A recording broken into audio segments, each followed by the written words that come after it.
Ang lakbir ni Mang Ben, ang Baikeng Bayan. Sa isang maliti na bayan sa probinsya, may isang lalaki na kilala bilang si Mang Ben. Siya ay isang masigla at masayahing biker na laging nakikita sa kalsada gamit ang kanyang matipunong bisikleta.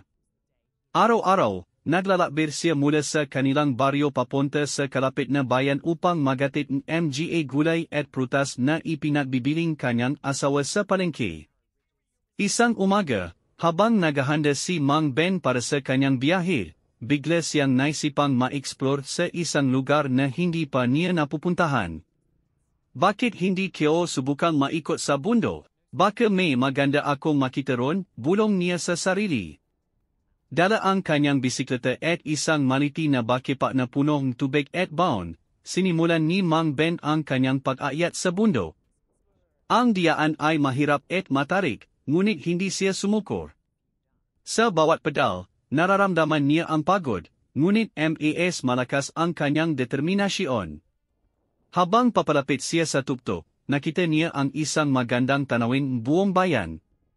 Ang mga puno ay luntian, at ang hangin ay malamig at presko. Doon, nakakita siyang isang maliti na bahir na gawa sa kawayan. Lumapit siya at nakita ang isang matandang lalaki na nag-alagang mga halaman. Magandang araw po, bati ni Mang Ben. Magandang araw din sa iyo, anak, sagot ng matanda.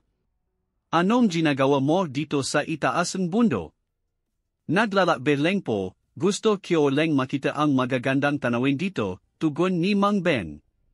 Nakwentuhan silang matagal, at ibinahaging matanda ang kanyang mga karanasan at aral sa buhay. Sinabi niya kay Mang Ben na ang tunay na kayamanan ay hindi nasusukat sa pera, kundi sa mga karanasan at mga taong nakakasama mo sa iyong paglalakbir. Pagkatapos ng kanilang pag-usap, napasalamat si Mang Ben at napiialam na.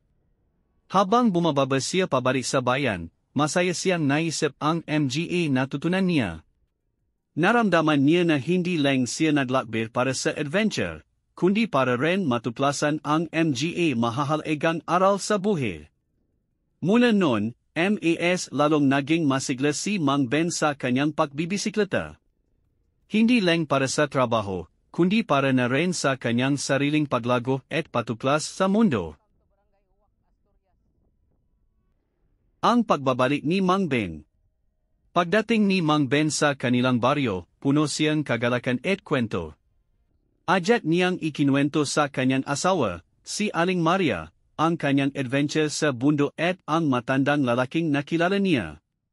Maria, ang gandang tanawin doon.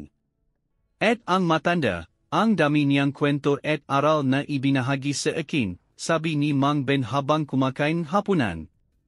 Narinig ang kanilang mga na ang kwentong kanilang ama. Si Juan, ang panganay, ay na-inspiri sa kwentong kanyang ama. Pwede ba akong sumama sa iyo sa susunod na biyahe mo? Gusto ko rin makita ang magagandang tanawin at matutong mga bagong bagay, sabi ni Juan. Ngumiti si Mang Ben at tumango. Siyempre naman, anak. Bukas, sabi tayong akyat sa bundok. Dalhin natin ang iyong bisikleta at maganda tayong baon. Kinabukasan, mas maga pa sa alas 5 umaga, naganda na sina Mang Ben at Juan.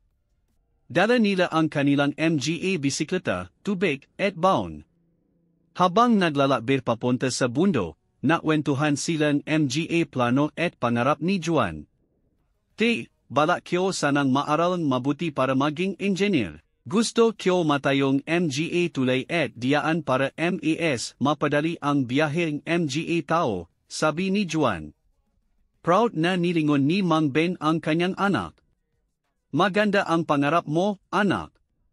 At susuportahan ka namin iyong ina sa lahat ng iyong mga plano. Pagdating nila sa tuktong bundok, nakita rin nila ang matandang lalaki.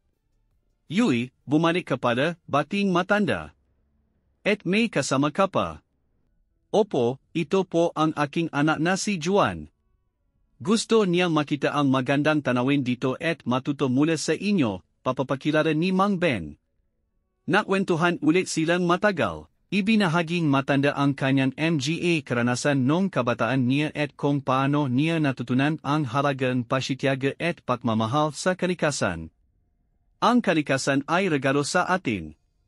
Dapat natin itong pangalagaan at igalang, sabing matanda. Pagkatapos ng kanilang pag-uusap, napasalamat sina Mang Ben at Juan at napiialam na. Habang bumababa sila pabalik sa bayan, MAS lalong tumibir ang loob ni Juan na maaral mabuti at maglingkod sa kanilang komunidad. Mula noon, naging MAS madalas ang pagbibisikleta nina Mang Ben at Juan. Hindi lang nila ito ginawang paraan para ma-ehersisyo at maglibang, kundi para na rin ma-bonding at ma-explore ng MGA bagong lugar. At sa bawat biyahe, lalo silang nagiging malapit sa ISAT-ISA at sa kalikasan.